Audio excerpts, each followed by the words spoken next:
Welcome back to the channel. Thank you so much for checking out this video. Hope you're having a fantastic day. As always, shout out to the Night team. Folks, we got to talk about A'ja Wilson again. I know it's wild, right? Probably haven't talked about her more than like once since the end of the season. And now this past week, it seems like that's all that we're talking about. But more stuff has hit the fan, shall we say, when it comes to A'ja Wilson. So we've got to talk about this because this is huge because it's so much about what happened during the entire WNBA season.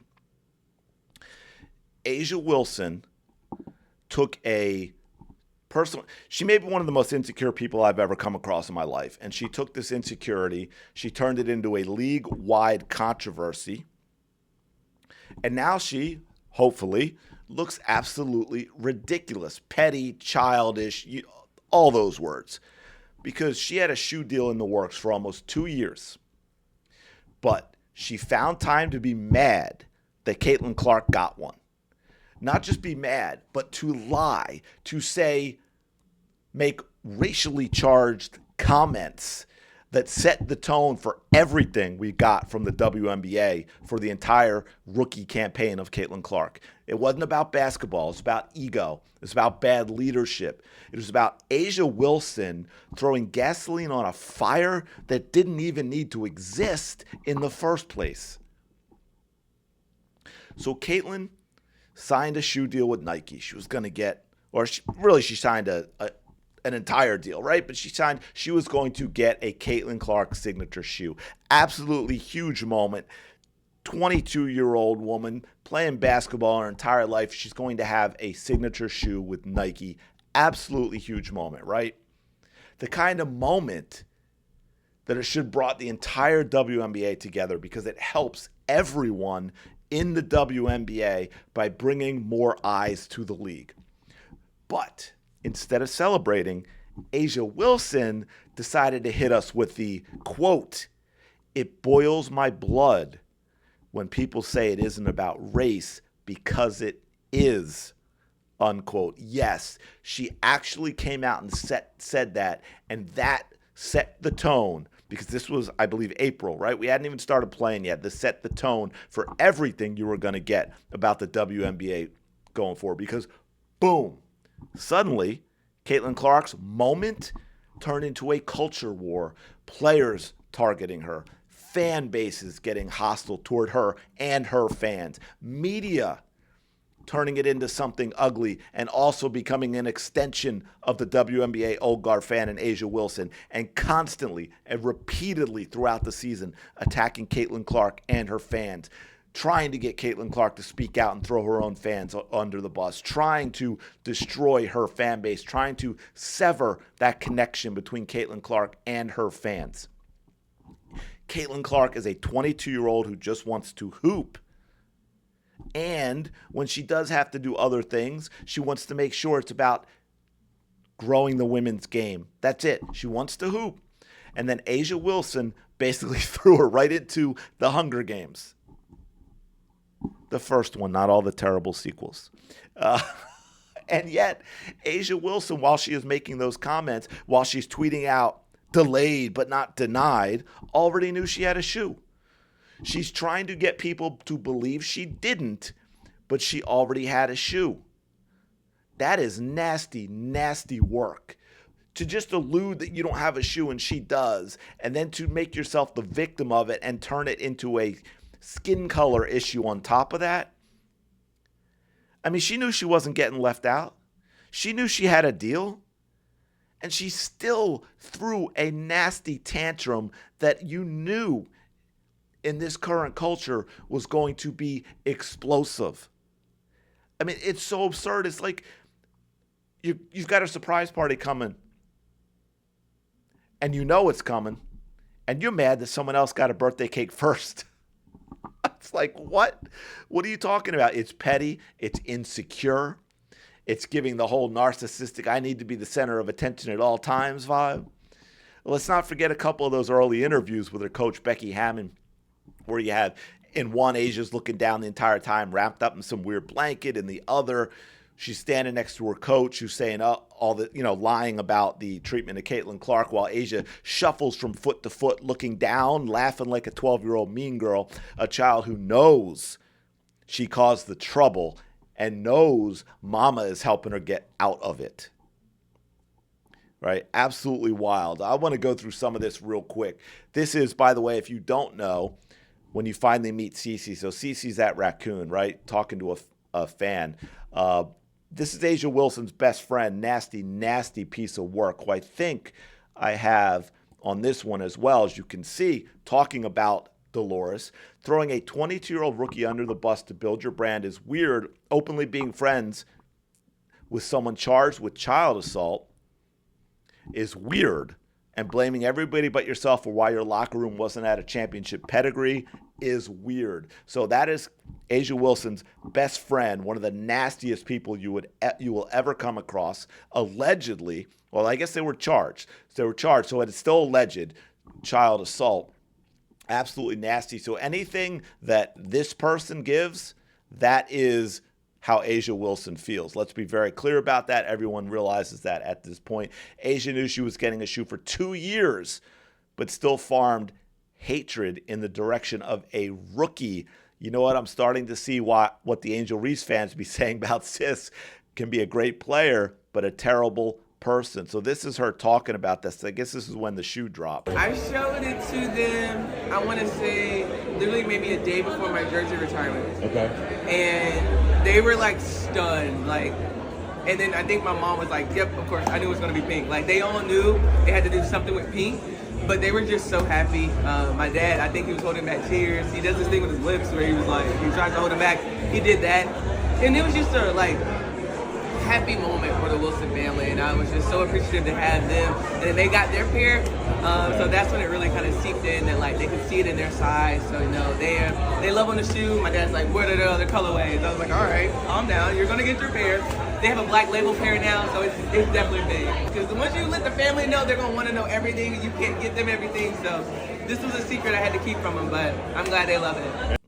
A secret I had, that's weird. That's the other thing, too. Now the excuses are coming out that she had to sign an NDA and couldn't acknowledge that she got a shoe, which I think is absolutely bizarre. I find that shocking, especially when everyone else in the world gets announced. Caitlin Clark's, how long has it been since Caitlin Clark was announced? And we have no idea when a shoe might be coming. In addition, people who are using that as an excuse does not excuse Asia Wilson acting like she hasn't gotten a shoe, acting like Caitlin Clark got one because she's not as tan as Asia Wilson, throwing all that hatred toward Caitlin Clark. All she had to do was tweet out, "Congratulations, this is awesome for you, and it's great for the women's game of basketball. I love seeing everything grow," blah, blah, whatever it might be.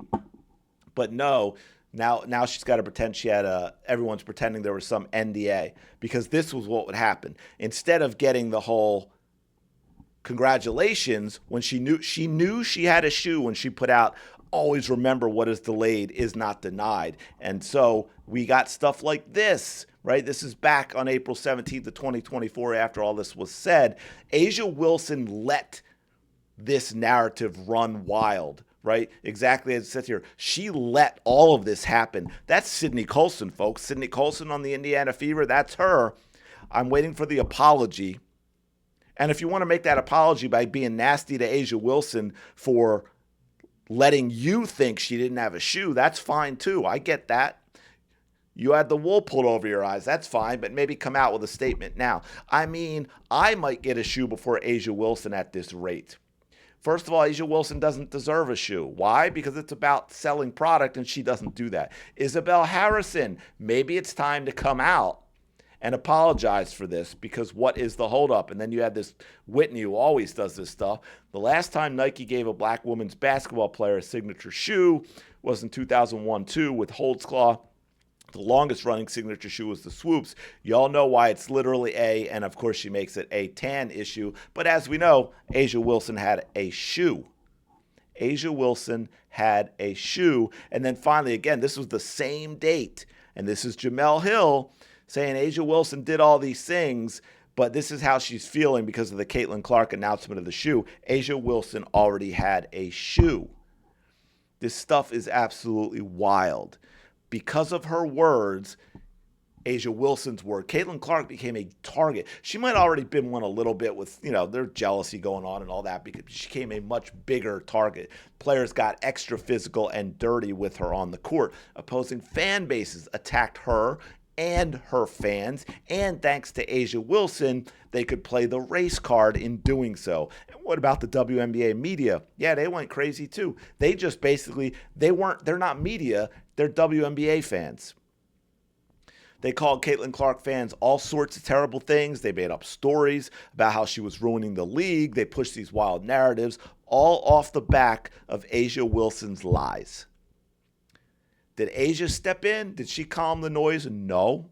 No, she did not. She just sat back and let the storm get worse. And of course, we know this changed everything for Caitlin Clark with regard to Nike, because Nike, quite possibly the most garbage company in existence, put everything about Caitlin Clark on the back burner. Everything about Caitlin Clark on the back burner because of A'ja Wilson's comments.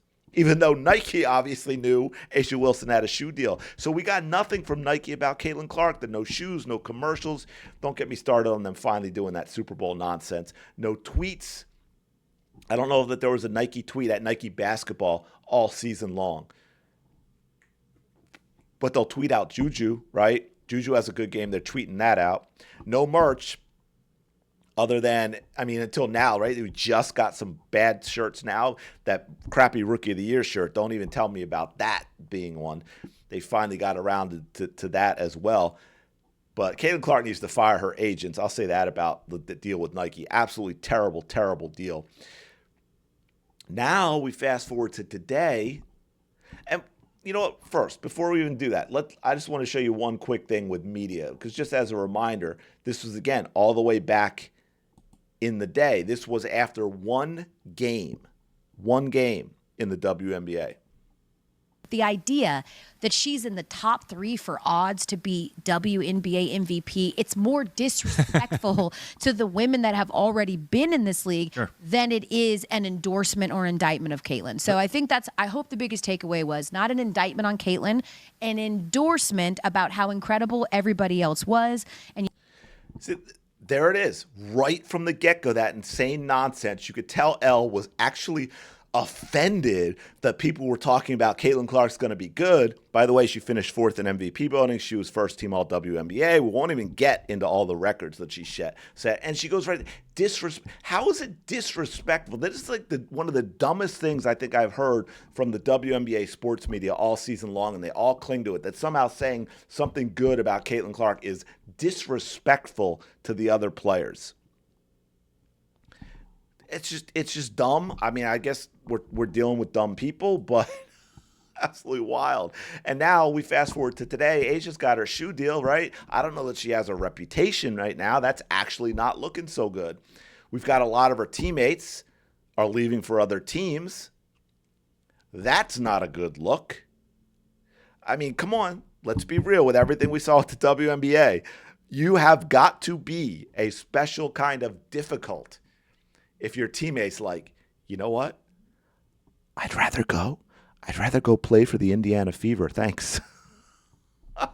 I'd rather deal with all of that than continue to play with A'ja Wilson, who was supposed to be the face of the league, but you can't do that artificially. She's supposed to be a leader. She should be someone who helps grow the game. Instead, she spent an entire year fueling jealousy and negativity over a 22-year-old rookie. I truly hope she enjoys her shoe deal movement. I really do. Because when Caitlin Clark drops, that's a wrap. That's it. Welcome to the clearance bin, A'ja Wilson. And then I just got to say real quick on the thing with Kelsey Plum, and she said it about Caitlin Clark. By the way, it was A'ja Wilson. It was the Las Vegas Aces A'ja Wilson fans that were so incredibly nasty to Sabrina as well when she came to the league. You've got a 6'4" female athlete, and she is an athlete. I'm not going to take that away from her. 6'4" female athlete who grew up with both parents, mother a school teacher, father a CEO, went to a private school her entire life with a tuition most of us couldn't afford, and she's telling others their privilege put them over the top. That takes an insane lack of self-awareness. A'ja Wilson doesn't move anything. She doesn't move a needle, not a product. She doesn't move a ticket. She's certainly not going to move a shoe.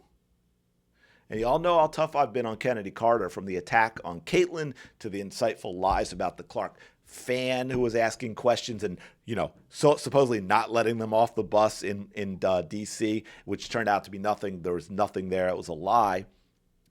But are you really telling me, with everything we've seen and know, that somehow A'ja Wilson should be in the league and Kennedy Carter should not? Really?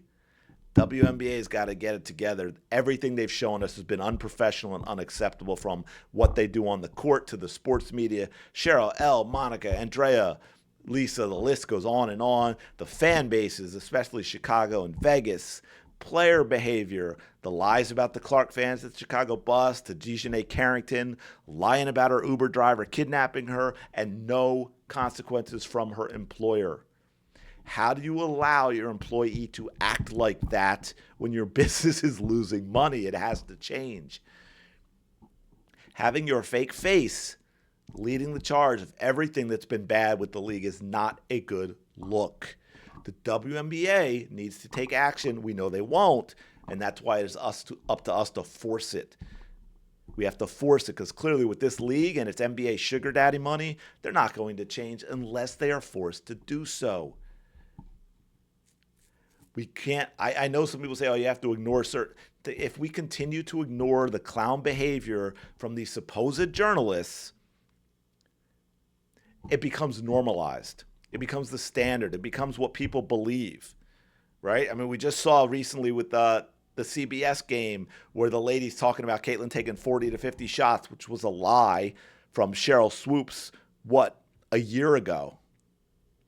I mean, there's a reason you're going to see real journalists stepping into the WNBA space, because there aren't any now. The ones there now failed. They couldn't do their jobs, and they're going to be out. But anyway, let me know what y'all think. Did A'ja make a fool of herself with all this drama? Do you think there's more that's going to come out and make it even more wild story? Let me know in the comments. If you are enjoying these videos, I really do appreciate when you like, comment, and subscribe. Take a second just to click. It's one way to really help out the channel, and I do appreciate that, and I'll talk to y'all later.